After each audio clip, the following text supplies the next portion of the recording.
Good morning everyone, কেমন আছো তোমরা সবাই? আশা করি ভালো আছো। আর আমিও কিন্তু খুব খুব খুব ভালো আছি। তোমাদের সকলের ভালোবাসার আশীর্বাদে আমি তোমাদের ভালোবাসার প্রীতি। তো এখন বাজে 10:30 মতো, আর আজকে হচ্ছে বুধবার। রান্নাবান্না বসিয়েছি, ওখানে রান্নাবান্না হাফ করেছি, ওই দেখো ঝুড়ি চাপা দেওয়া রয়েছে, আর এখানে রান্না চলছে।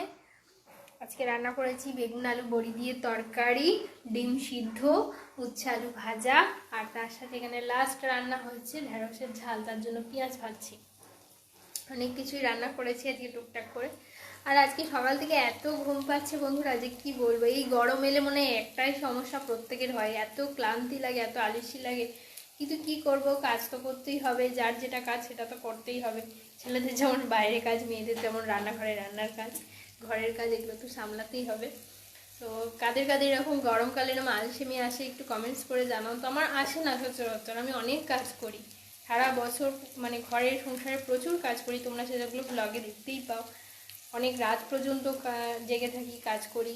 আর কালকে রাতেও এমনিতে খুব ভালো মতোই ঘুম হয়েছে। এখনও তো খুব একটা সেরকম মানে গরম পড়েনি যে ঘুম ঘুম আসবে না, উঠতে যে গরম ব্যাপারটা ভ্যাবসা, সেই গরমটা এখনও পড়েনি। মোটামুটি গরম রয়েছে ঠিকই, কিন্তু ঘুম ভালোই হয়েছে। তাও জানি না কেন একটা ক্লান্তি ক্লান্তি লাগছে। তো চলো কি আর করি, রান্নাবান্না কমপ্লিট করি। তোমরা কি করছো, কেমন আছো অবশ্যই জানাও। তো জানো সবাই কেমন কেমন।